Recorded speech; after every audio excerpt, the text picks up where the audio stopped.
Hi, I'm Margaret Cunningham. I'm a principal research scientist for human behavior at ForcePoint. By trade, I'm an applied experimental psychologist who specializes in measuring and understanding human behavior. Today, I'm going to talk about how human behavior can be used to better understand organizational resilience. Mirrors symbolize truth, which, as we know, can be challenging to establish in the world of cybersecurity. In this field, we are beholden to a range of technological solutions that provide representations of networks, devices, people, and processes, to name a few. These solutions can also be manipulated and result in a distorted truth of our organization's ability to identify and protect against internal and external threats. As we increasingly depend on technological solutions to represent a world of information, we often fall victim to dichotomous thinking, where good versus bad determinations are hardwired into our risk assessments and decision processes. The reality is that there is a great deal of nuance and art within the scientific and engineering-heavy field of security. You should know that I'm a psychologist. I believe that people, rather than technology, hold the key to understanding and addressing the many nuances that exist in the information security domain. For instance, people imagine and build the technologies that make cybersecurity possible, but also introduce various risks due to human limitations.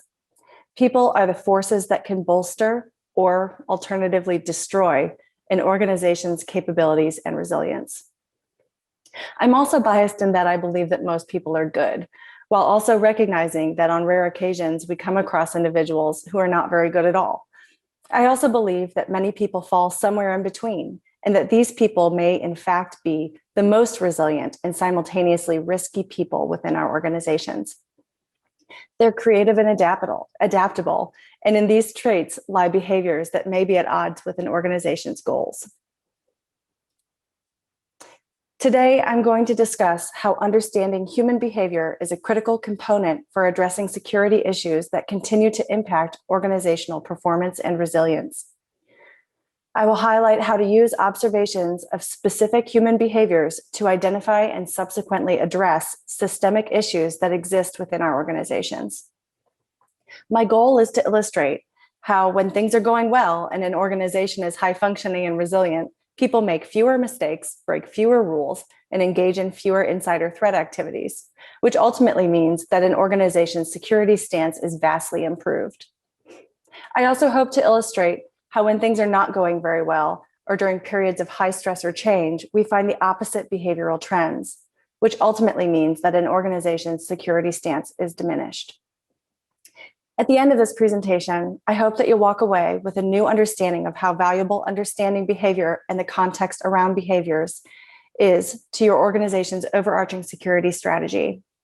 In this talk, I'm going to do three things. First, I'm going to walk through a human-centric systems model that I've developed specifically to help people in the cybersecurity industry better grasp the importance of people within their systems and organizations. Second, I'll use three different insider threat scenarios to illustrate how we can use the model to interpret observable behavior and to identify systemic issues impacting adverse security outcomes. Third, I'm going to talk about what organizations can do to improve both organizational and individual resilience and their ability to protect and secure their assets more successfully. This human-centric model draws from the existing systems theories, macroergonomic work systems analysis, I know it's a mouthful, the human factors analysis and classification systems, and one of my favorites, which is the humanistic systems theory.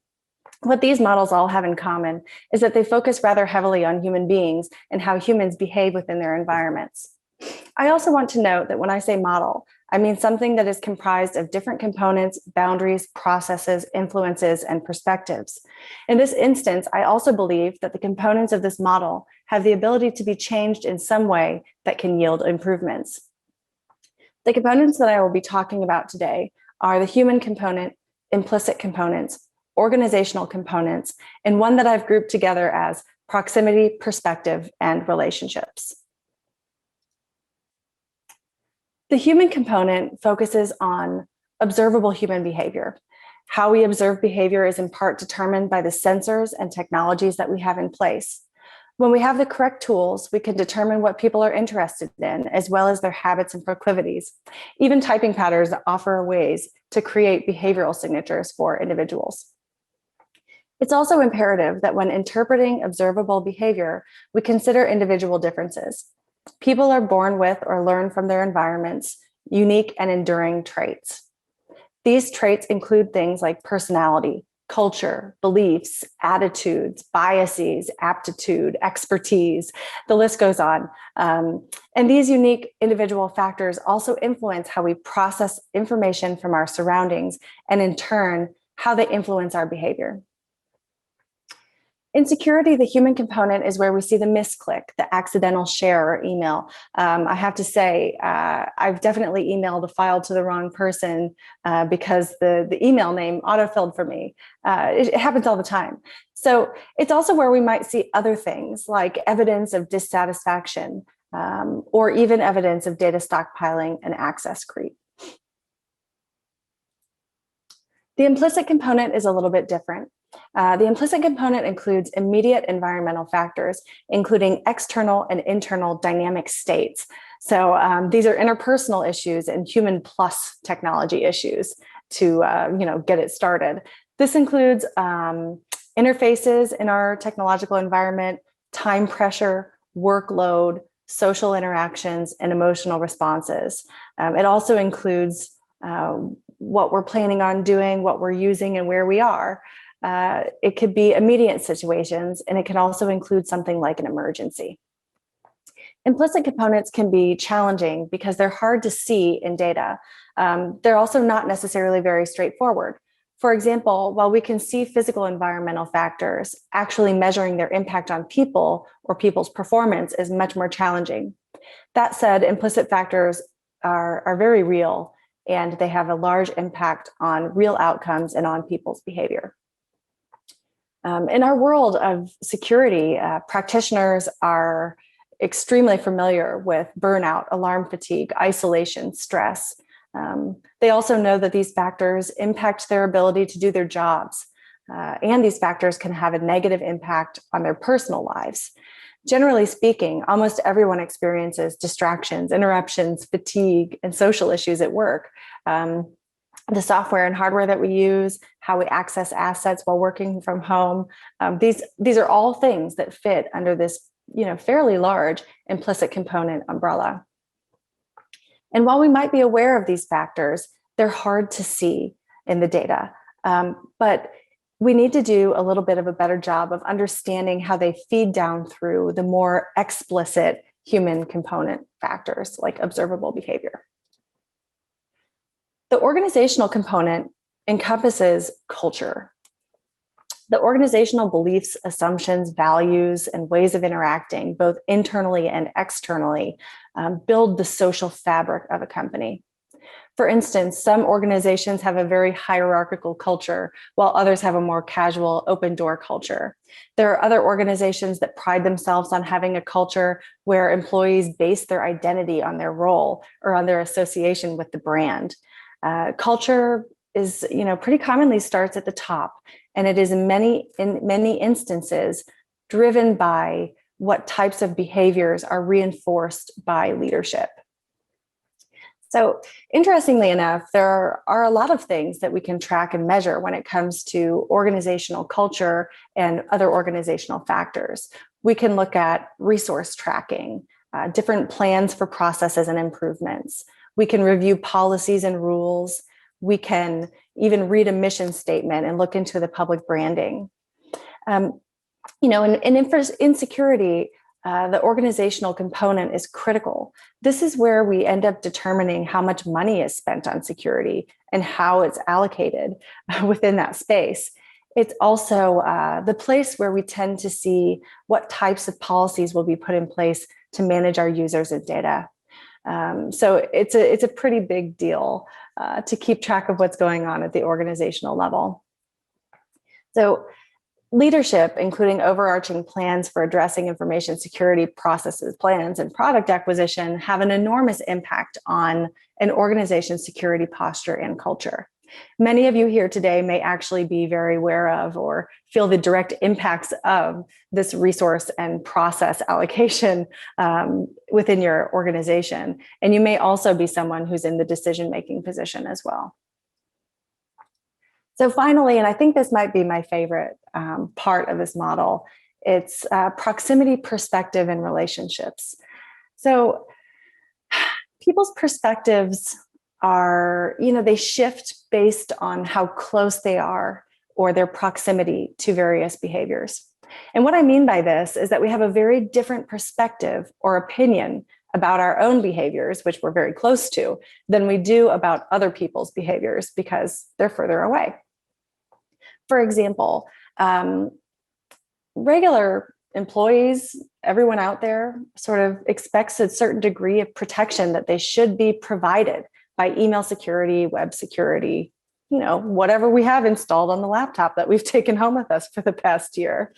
And when they click on a link in a phishing email, they understand what was going on around them. Maybe they were distracted. Maybe it was 2 a.m. and they opened their email to check on something. But the issue is that beyond that little sphere of the person who's most closely linked to that behavior, other people just lose that context. And so, when you remove from that one-on-one space where it's me and my phone clicking on the wrong link, and you step back and see what maybe your security team looks at, they're more likely to judge you harshly because they're not judging you based on the known environmental factors. They're judging you based on the one observable behavior that they can see from further away. So this disparity goes both ways, and challenges in understanding and interpreting behavior based on how close you are to it can, if not dealt with, have a negative impact on your organizational culture as well as employee relationships. In addition, when we're considering organizational components such as culture, there might be mismatches in how people really behave and how the organization wants them to behave, including leadership. Often we live in a fantasy world where we believe or expect people to work or behave in specific ways. Often this is not the case. And rather than taking time to observe or measure the real behavior, we ignore it. We go on living in our fantasy world. And I think this is a huge mistake. This is very relevant to our field as we often set up rules and guidelines that are difficult or, frankly, annoying to conform to. And we're left with no choice but to ignore workarounds or blatant habitual rule breaking, since it's the only way to get work done. It's kind of amazing what we'll let slide in these areas. So finally, relationships are critical here. Dissonance between people, groups of people, and organizational vision creates tension that can emerge as bad behavior. Accurate understanding and representation of responsibilities, expectations, and along with fewer problematic or negative interpersonal issues can be reflected in a positive way. Bad behavior, tension, and animosity is much more closely tied to insider threat behaviors, especially those associated with sabotage or theft. So this slide is something that you're going to see several times because I'm using this as a way to walk through the different parts of the model that go along with the examples that I'm going to give you. So we're going to walk through the human component, implicit component, and organizational component and how they relate to 3 insider threat examples that I'm going to talk about now. So here we have the accidental insider. So here we have Heather. Heather leads a technical team. She's recently been awarded a really, really large contract, and it's a big deal. Everyone knows about it. She's managing a lot of new communications. She has a lot of new contacts, both internally and externally. It's really fun. It's really busy. And almost every day she's talking to someone new or building something new or accessing something new. If anyone's out there who's started a new project, that probably sounds pretty familiar. So one day she receives an email. It looks like it's coming from one of her new contacts, and it's inviting her to collaborate on a document. And she needs to sign up for a new account to access it. So she clicks the link, she enters credentials, and then she continues working on her projects. We're sitting here and we're thinking, Heather, why did you click that? Why didn't you check a little bit further? Why didn't you look specifically at the sender's email address? Why didn't you dig a little bit more deeply into, the link that you just clicked? She's gone through years of cybersecurity awareness training.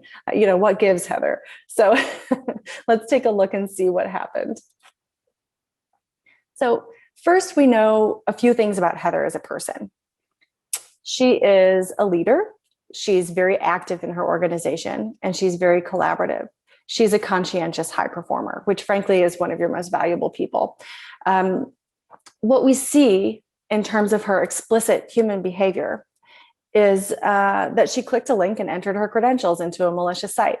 And I got to tell you, most companies stop here. And it's okay, because these are critical things to know, and it's critical that we deal with them when it occurs. But I would encourage people to go a little bit deeper. So when it comes to the implicit component, let's think a little bit about what Heather's going through. Heather has had a major change in environment. She is experiencing increased volume and frequency of emails. Her social sphere is expanding really quickly. It's very difficult to keep up with all of her new contacts. She may also be a little bit stressed out, or more stressed out, because her new role is a little bit higher up. She's got a lot of leadership boots to fill, and she has a lot of pressures of kicking off a high-profile project. She also may feel very rushed. If you've ever worked on something major, sometimes these contracts at the very early days come with just mountains of things to do really, really quickly, like in the first few weeks.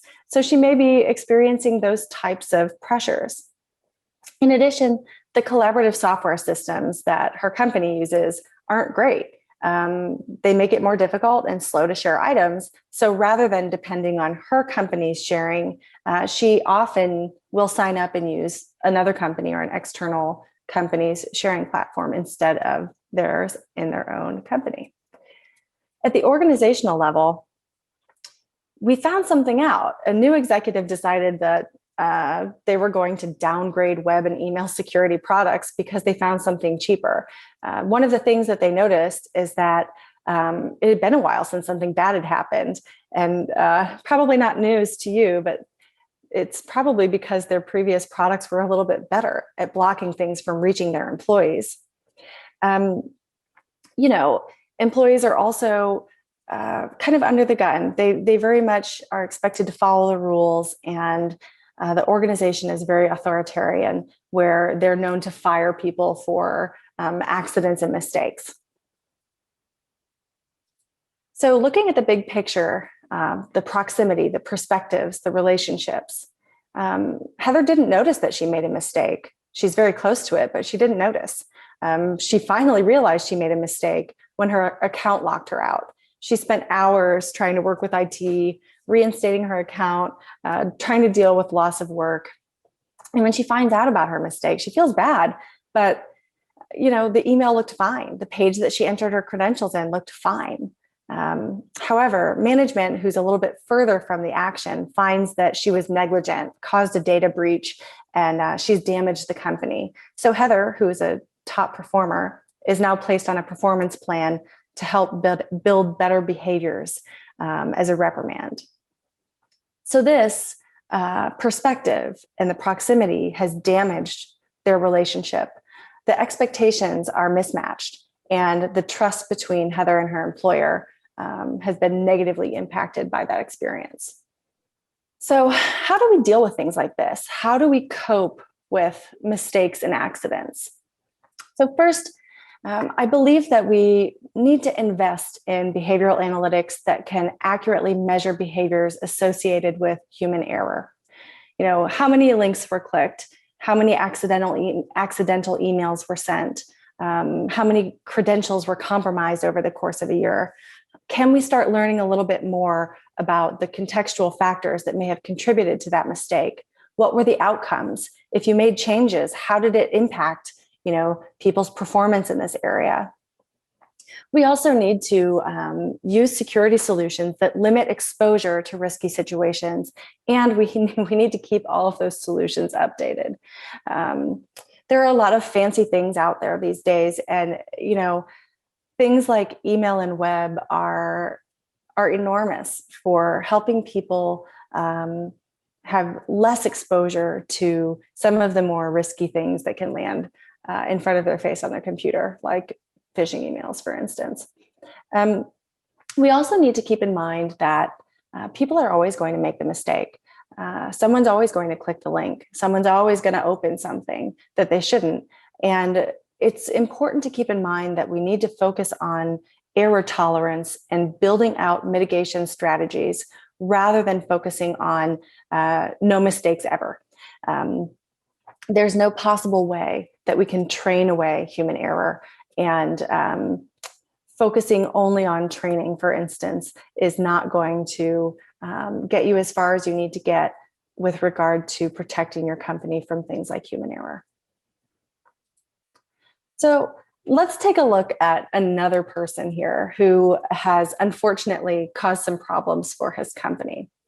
So Kevin, he's a tech-savvy financial professional living in a big city. He loves it. He loves the perks of his luxury apartment building. He's online all the time, manages everything using apps, his personal accounts, finances, anything using his phone.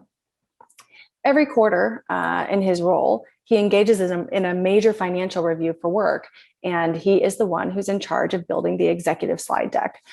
This presentation is very high profile. He prides himself on ensuring that every detail is correct and that all the figures are perfect. It also happens to contain sensitive information about how the company is performing. He prefers to print out the final deck to make notes and to identify minor changes or edits that need to be made. Some things are easier to see on paper, and I really have to agree. Sometimes I think maybe I'm getting old, but I still have to take things and print it out so I can write on it. Since this is the only thing that Kevin typically prints, he can depend, on his apartment building's business center, and he emails the file directly to the printer to pick up a few minutes later. So one night he's working on the report. He orders some food, sends the file to the printer so he can pick it up after he grabs his meal. When he gets to the printer, nothing's there. So he resends it, goes back to the business center to grab the documents. Unfortunately for him, the first document did print in the business center, but someone else picked it up. The other thing you might know about large metropolitan areas and luxury buildings, they're filled with professionals, and some of them are working for your competitor. So let's take a look at this using the model and see if we can find some of the root issues for this workaround.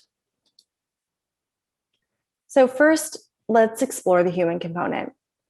What do we know about Kevin? He's meticulous, but he likes convenience. He's going to take the easy route to get the job done, but not necessarily because he's lazy. It's more that he wants to get to the meat of the work without delay, which means that he tends to break a few rules that speed up his progress.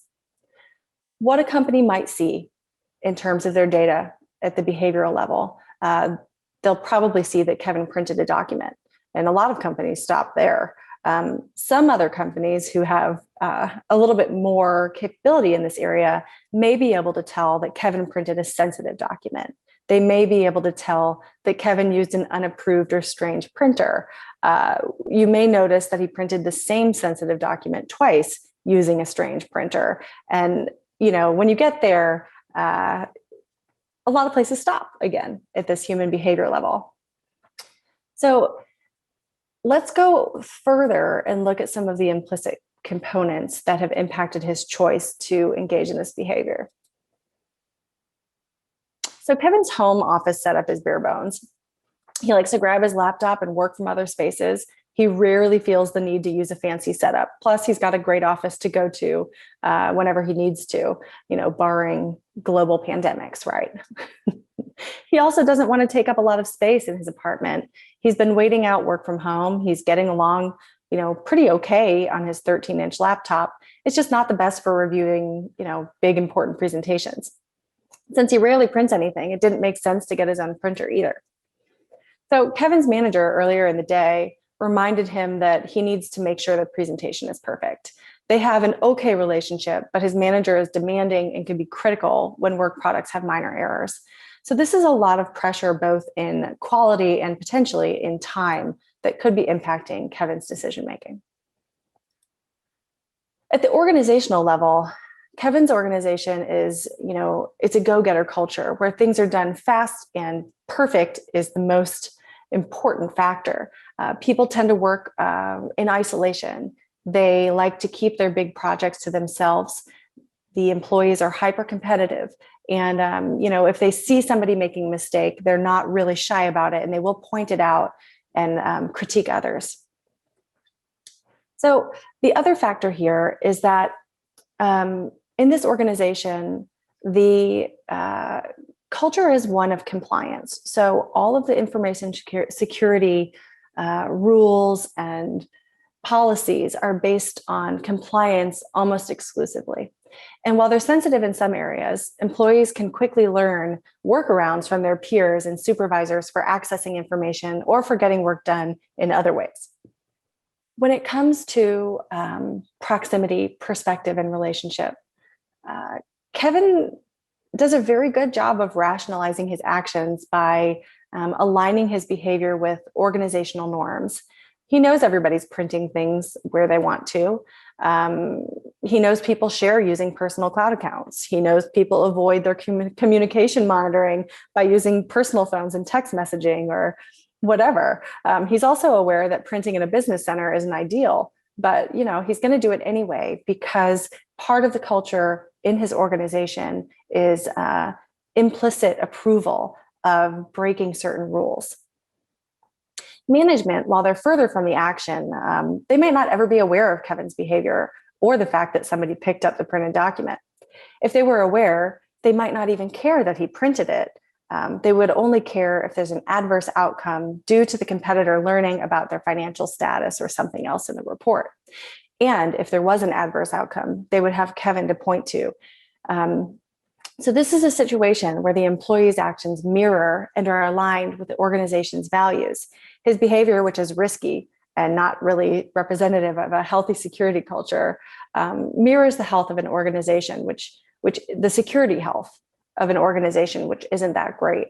And in terms of resilience, when you have this permissiveness of get it done no matter what, rules, whatever, it can be challenging to maintain the ability to recover from major issues.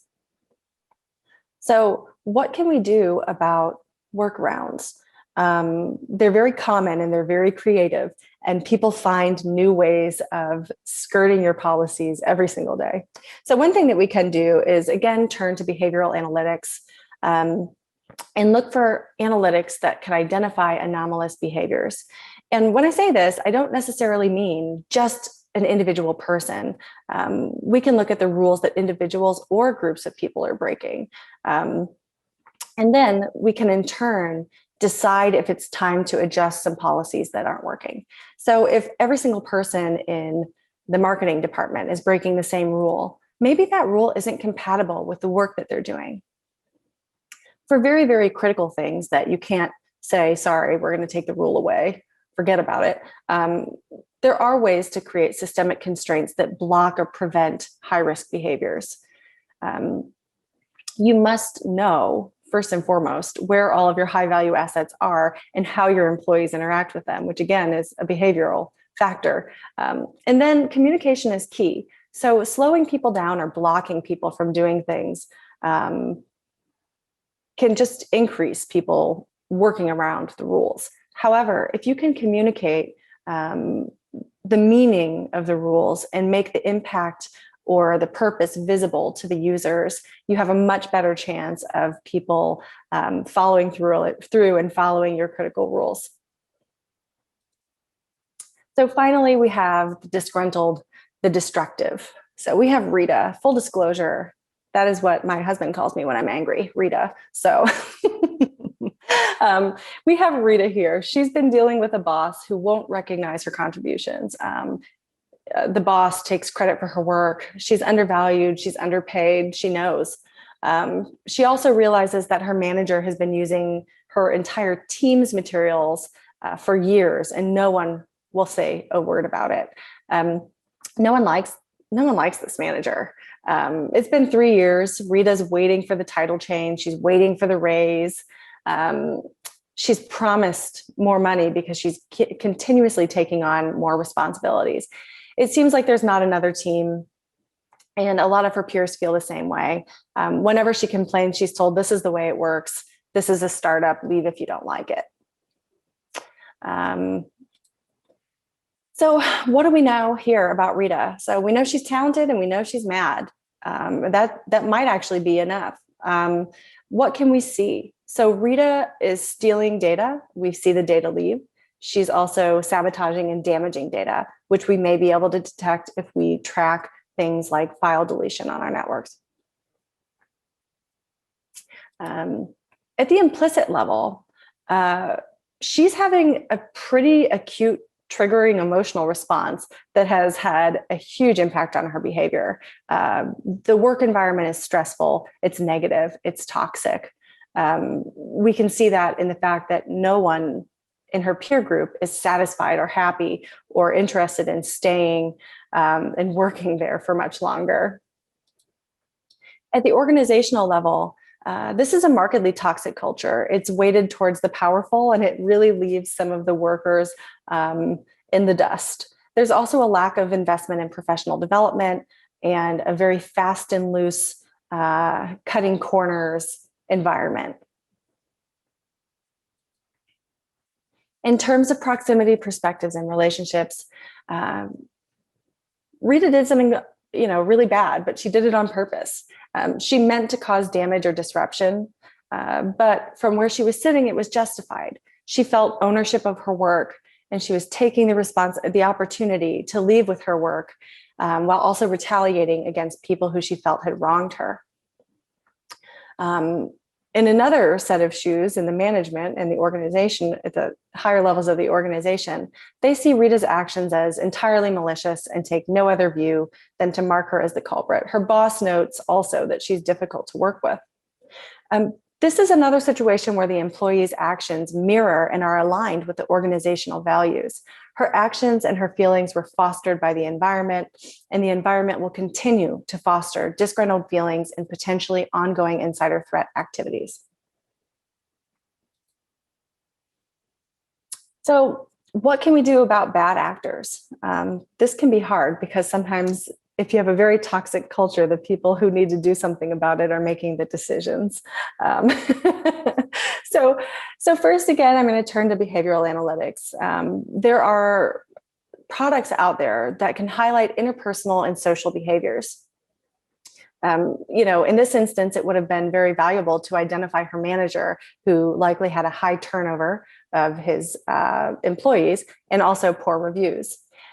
It's also really very interesting to see who has stopped interacting with their team, who has dropped off and has, kind of pulled away from their group and their peers.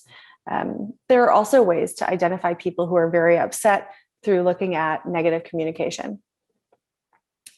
So we can also use these types of interpersonal and social behaviors as context for interpreting other risky behaviors or behaviors of interest that standing alone might not really raise an eyebrow or be detectable. So we can look at how people are interacting with files, if their access has changed, and then think about whether or not that person is also upset or experiencing some sort of issue within their own professional environment. And for these issues, so for some of these bad actors who are very emotionally invested in what they're doing, the organizational response is critical. And when I say that, I mean that there are ways to address people who are unhappy or angry so that you don't make the problem worse.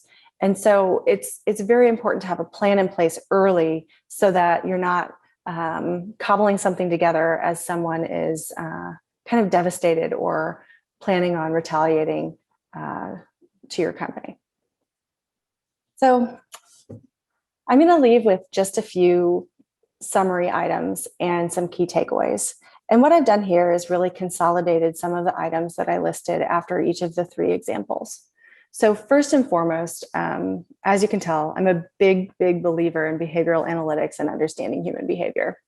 Behavioral analytics give us so much insight into what human error looks like, why it's happening, different types of behavioral anomalies, whether it's, I'm being strange compared to myself. That seems odd for Margaret to do, or if it's odd for a research scientist to do, or a programmer to do. So we can look at these things and these changes in behavior across individual, peer, and organizational groups. I think the other thing that we've neglected quite a bit in this industry is understanding interpersonal and social behaviors. These different types of behaviors are what we spend most of our time doing and engaging in. And pretty much all of these types of behaviors have an impact on how we're interacting with our coworkers, with the data that your company owns, with people outside of the company. It can be very informative. So what do we do? What do we do when we have all of these analytics built out? We can use them. They are, great values to help enable things like understanding risk and context around other types of traditional security behaviors. So, how can I tell the difference between someone who's opening a bunch of new files because they started a new project and someone who's opening a bunch of new files and looking around and doing some recon because they have something else going on that I might be able to understand better if I had that context from the behavioral analytics? These data points are also very useful for shaping strategies that improve the types of decisions we make and the types of investments that we make around our security solutions. And as the title of this presentation alludes to, I believe that many of the behaviors that we can observe and many of the things that we can understand using behavioral analytics is a great way to gauge the health and resilience of your organization. And finally, I will take this with me pretty much everywhere I go. There are not always technological or hardware and software solutions to some of these problems or some of these issues that we're facing. It really is time to start adapting to and incorporating more human solutions and a more human-focused approach for improving our security postures. So thank you so much for joining me today. I'm really looking forward to answering questions and being a part of our live discussion. I hope that you had fun thinking about human behavior in cybersecurity.